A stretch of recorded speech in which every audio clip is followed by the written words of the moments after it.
Hola a todos, me alegro de saludaros aunque sea por aquí. En este vídeo voy a tratar de explicaros algunas cosas de la unidad que hemos iniciado en matemáticas y resolveros pues las dudillas que os han surgido y que me habéis planteado por medio del Classroom.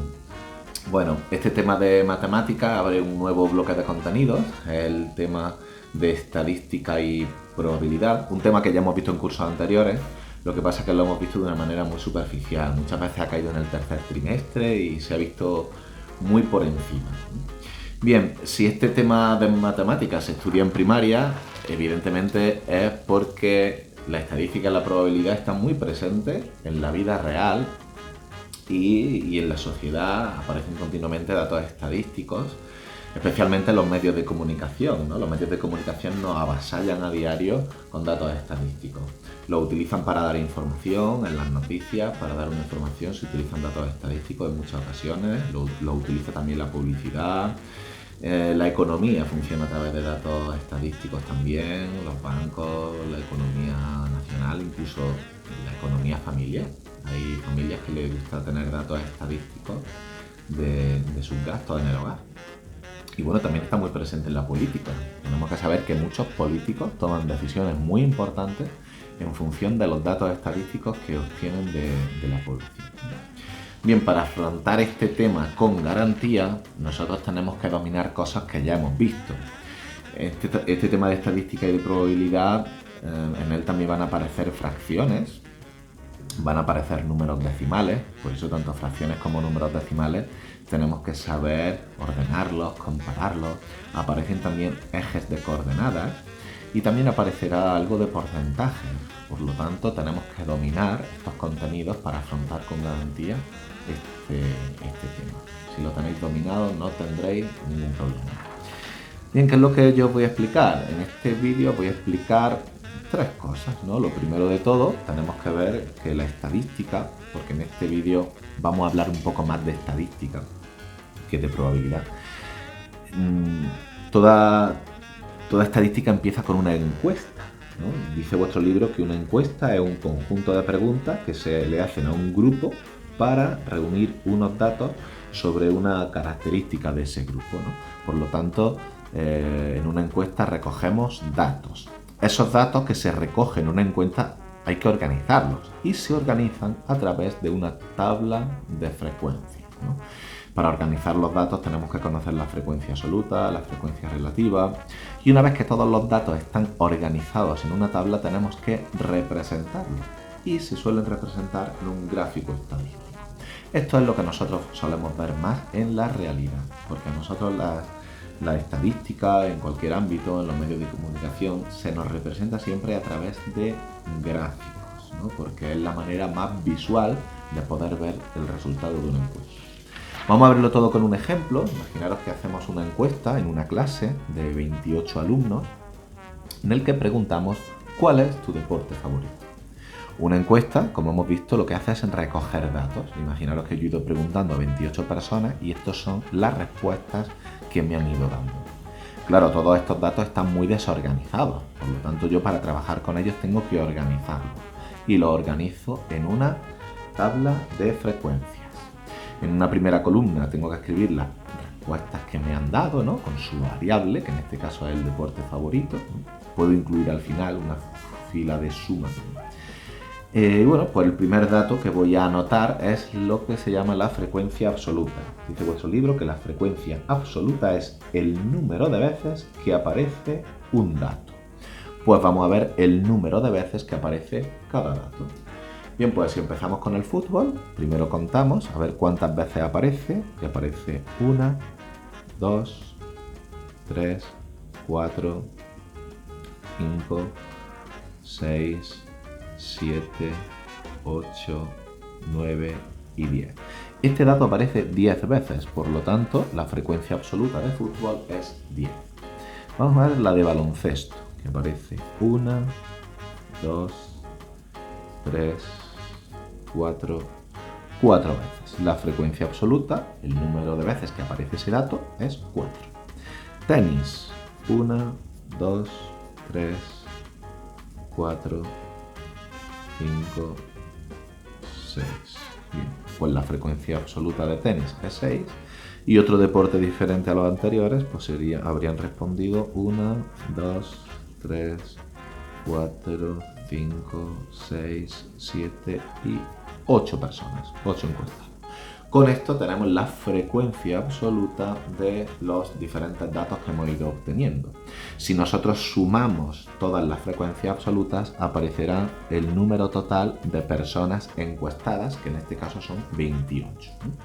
Bien, una vez que tenemos la frecuencia absoluta, tenemos que hallar la frecuencia relativa. Aquí es donde más dudas habéis presentado. Dice nuestro libro que la frecuencia relativa se obtiene dividiendo la frecuencia absoluta entre el número total de datos. Por lo tanto, eso es lo que tenemos que hacer. Esa división nosotros la vamos a presentar en forma de fracción. Sabemos que una fracción al fin y al cabo es una división. Pues la frecuencia relativa es la frecuencia absoluta, en este caso en fútbol 10, entre el número total de encuestados, que es 28. Baloncesto, frecuencia absoluta, 4, entre el número total de encuestados. Tenis, frecuencia absoluta, entre el número total de encuestados. Y otro deporte, pues frecuencia absoluta entre el número total de encuestados. Bien, esta fracción que obtenemos, esta división en forma de fracción, nosotros la podemos hacer más pequeña.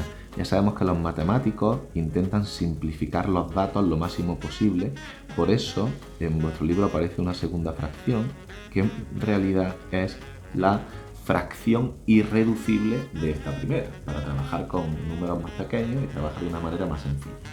Recordamos que la fracción irreducible es una fracción equivalente y se obtiene dividiendo el numerador y el denominador por el mismo número. En este caso, pues tiene que ser un número entre 1 y 10, porque de los términos de la fracción el más pequeño es 10. Tiene que ser además el más alto posible, ¿no? Que en este caso pues sería la única posibilidad que tengo es 2.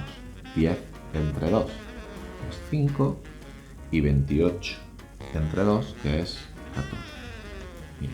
Para hacer la fracción irreducible de 4 a 28 tiene que ser un número entre 1 y 4.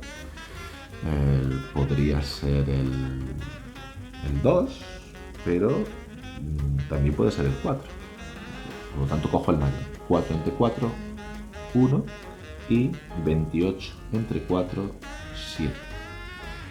La siguiente, 6 28avos, tiene que ser un número entre 1 y 6, lo más alto posible.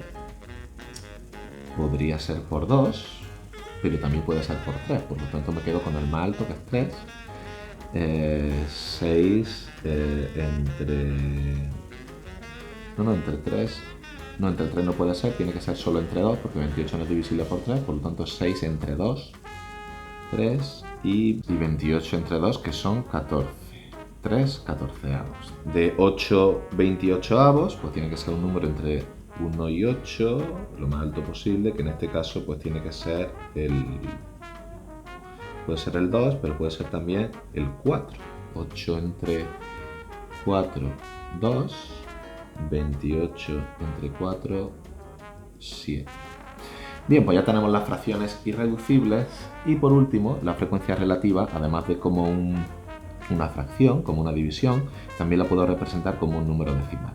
Nosotros sabemos, por el tema de fracciones, que una fracción se puede convertir en un número decimal dividiendo el numerador entre el denominador.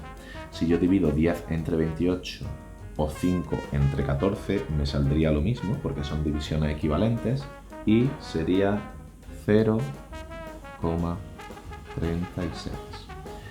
1 entre 7, hago la división y me saldría 0,14. 3 entre 14 lo divido y me sale 0,21. Y 2 entre 7 lo divido y me sale 0,29.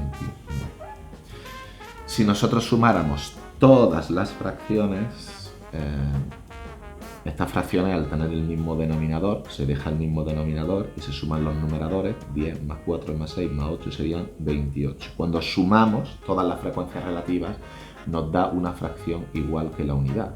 Una fracción en la que el numerador y el denominador es el mismo número, sabemos que siempre es igual a 1. Es más, si nosotros sumáramos todos los números decimales, también nos daría 1. Podéis hacer la comprobación. Bien, pues ya tenemos hecha la encuesta, ya hemos organizado la información en una tabla de frecuencias y ahora lo único que nos queda es representarla gráficamente para que la podamos ver de una manera más visual. Nosotros vamos a aprender a hacer 3 tipos de gráficos diferentes: gráficos de barras, polígonos de frecuencias o gráficos de sectores. Un gráfico de barras se hace a través de unos ejes de coordenadas, ¿no? En el eje horizontal aparecen las variables, las diferentes respuestas que hemos obtenido, la encuesta que hemos hecho: fútbol, baloncesto, tenis u otro deporte, y en el eje vertical aparecen el número de respuestas que nos han dado, ¿no? Lo que sería la frecuencia absoluta.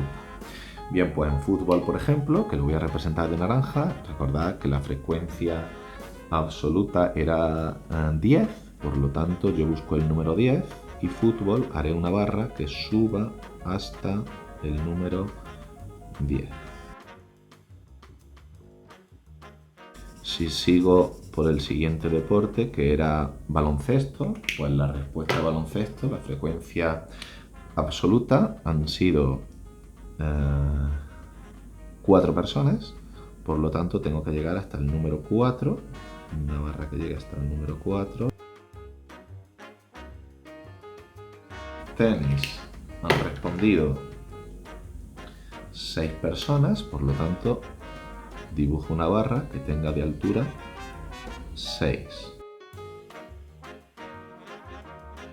Y por último, otro deporte, me han dado esa respuesta, la frecuencia absoluta es 8, pues la altura de la barra de otro deporte, diferente a los anteriores, será 8. Fijaros cómo de esta manera se ve en un solo golpe de vista el resultado de la encuesta. Es imposible que visualmente en las respuestas, en la recogida de datos o en la tabla de frecuencias no se ve visualmente el resultado. Para eso utilizamos los gráficos estadísticos y se ve claramente que el fútbol es el que más le gusta a la gente. Entre el baloncesto y el tenis destaca un poco más el tenis, pero bueno, que también hay otros deportes que le gustan a esta parte o este grupo de personas que le hemos preguntado, ¿no?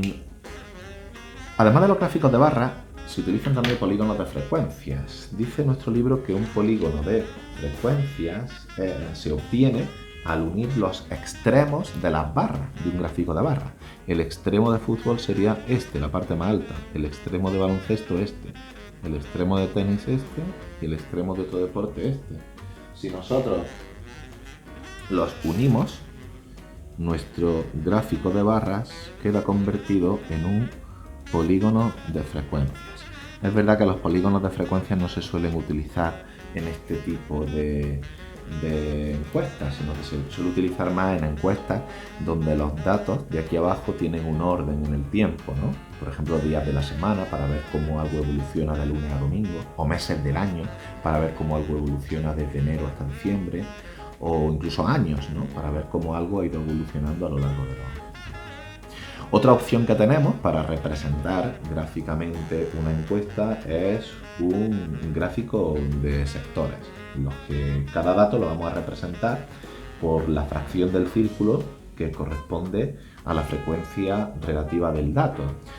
Lo primero que deberíamos de hacer es dividir el círculo, la circunferencia, en partes iguales, en tantas partes como personas hayamos encuestado. En este caso hemos encuestado 28, por eso este círculo está dividido en 28 partes.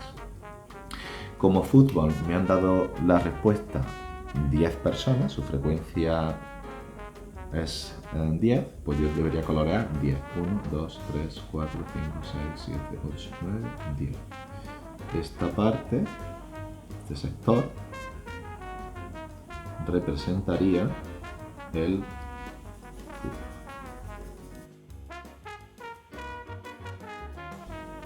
Para el baloncesto hacemos la misma operación. En baloncesto son 4 personas, pues 1, 2, 3 y 4, y colorearía esta parte del color que represente el baloncesto.